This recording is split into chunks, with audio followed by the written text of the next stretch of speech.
Welcome back to the Contrarian, everyone. I hope you are all doing well this Friday.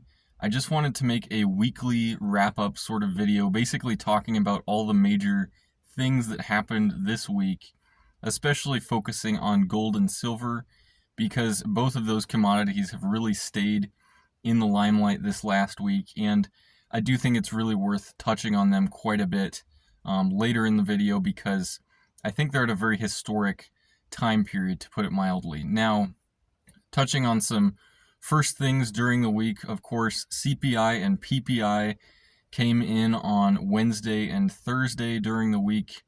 CPI came in hotter than expected, and the markets sold off on that news, although they did kind of recover later in the day, so it didn't really impact the stock market as much as it might typically have. The stock market, generally speaking, probably finished the week around neutral. It had some up days, and then Friday was a big correction day. It might be a little bit down on the week, but bottom line, the stock market has just continued to stay about 3% from the all-time highs that it reached just a month ago or so. So stock market's still very high. The consolidation in that, I expect that may be almost over from what I see at least, but we may have actually kind of had the final shakeout of that today, Friday. We will really need to see going into next week what the rest of the stock market, I'm not talking about gold and silver, but the major market indices, really seeing what they do next week, because there's just a lot of bearish talk that has returned around, of course, the markets being historically very generously valued. There's a lot of so-called overvalued stocks out there, or historically they'd be overvalued, and so there's a lot of return of bearish sentiment out there. People talking about being short now, being short some of the high-flying stocks out there, and in my assessment, that's a really bullish sign going into the coming weeks just for the general stock market. PPI came in a little, I think it was either, right at what was being expected or a little less than that. And so the markets did rally on that because, of course, the focus with all of this is when can the Fed start to cut rates from their, relatively high levels. Last 20 years, rates have really not been this high. The Fed has hinted they want to cut rates 3 times this year, 25 basis points each. The market initially kind of went way beyond that, expecting 6 rate cuts of 25 basis points. It has now, expectations have come back to, I believe, about 3 cuts this year of 25 basis points. So that's the effect that CPI and PPI have, is basically investors assessing, okay, how likely is the Fed to cut at this point, since inflation is still above their 2% target. It could be the case where the Fed does cut even with inflation above the 2% target. I don't think they want to do that, but if they see reason to cut rates, they would do that, I think, even if inflation was above their 2% target.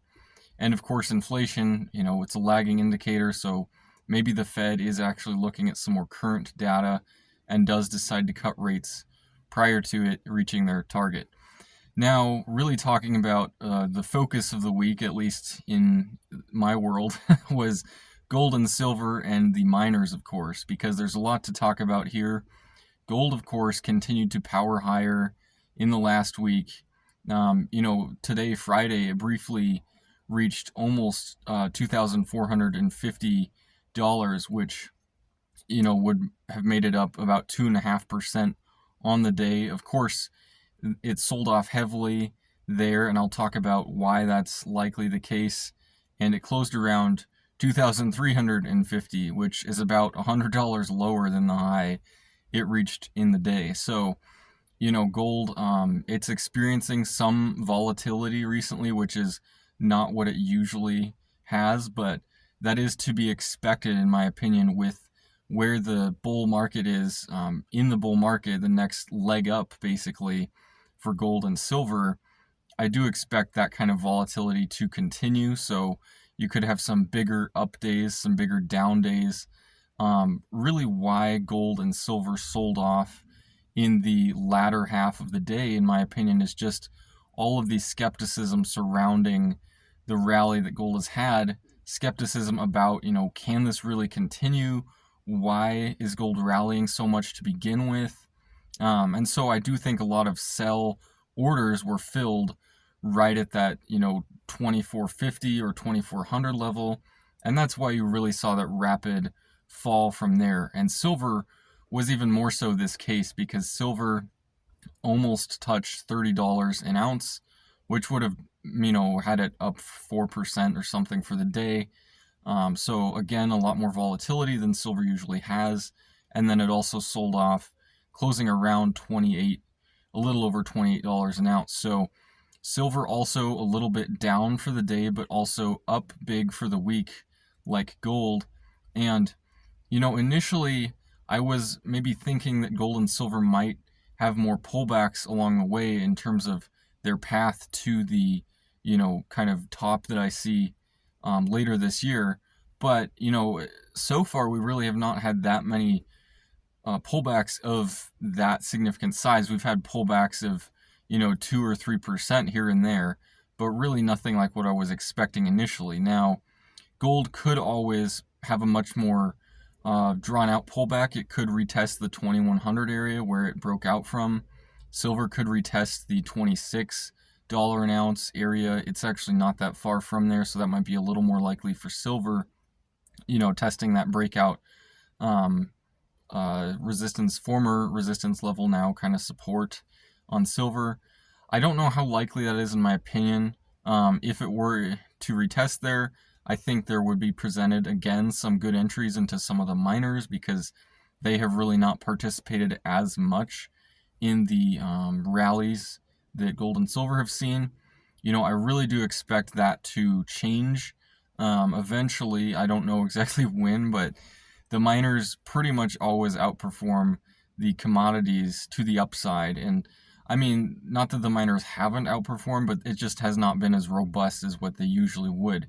Usually the miners do 2 to 3x on gold, a little more on silver, and, maybe it's done like 1.5 or 2 times, depending on what miner you're looking at. And I mean, GDX, GDXJ, and SIL, SILJ are kind of some better proxies to look at than individual stocks because, of course, with individual companies, you have company-specific risk and things like that.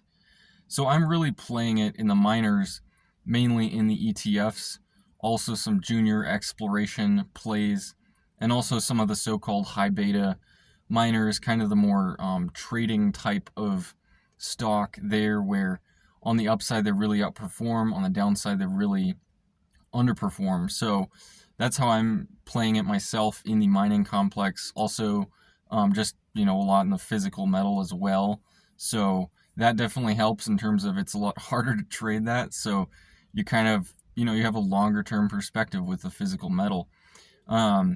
Really focusing on what's ahead for gold and silver, in my opinion, just kind of looking at the prior trend of the last 3 months for gold, 2 months for silver. I do expect gold to hit about $3,000 an ounce within this year, the remainder of this year. That's still a ways from where it is now, but just given where it came from, given the 3+ years of consolidation it had, basically everybody being frustrated during that time, that just provides more fuel to the upside because everyone was so skeptical going into it. And that remains the case. Everyone is still very skeptical, broadly speaking, of gold. Silver, I think, can dramatically outperform gold to the upside. I would expect it to at least get to the $50 an ounce level within the remainder of this year. I only say remainder of this year because just given the trend that they've been in the last couple months, I think that is not going anywhere, especially given all of the skepticism out there towards the precious metals and just, again, all of the consolidation and beatdown that all of these stocks and everything had the last 3 years. So, they're really overdue for breaking out. And so because of that, the actual breakout could be a lot more rapid and could have more upside than it would have had it broken out, a lot 2 years ago or something like that. So those are my targets. $3,000 an ounce gold and $50 an ounce silver. Once they start reaching those levels, I might start taking some profits off the table. But, even right now, you're starting to see some gold bugs or people in the precious metal space starting to take profits off the table with gold only at 2,400 or close to that. And, it's kind of up to everyone when they do that. But I guess in my assessment, I see a lot more upside ahead. I don't see a reason to do anything like that. Maybe I'll be kicking myself later for not doing that. But just given all of the skepticism towards the precious metals rally and just kind of just how much the mainstream media has ignored it so far, it's gotten very little coverage. So it seems like there's not that much interest, broadly speaking, yet in the precious metals, even though they're up pretty sizably. So that does make me very bullish. But that's why I call this the Contrarian, and also why I say that none of this is investment advice. As much as I talk about my personal positioning and things like that, I don't want this to be construed as advice or anything. But I would like to know what all of you think about this in the comment section below. If you liked the video, just give it a thumbs up. Consider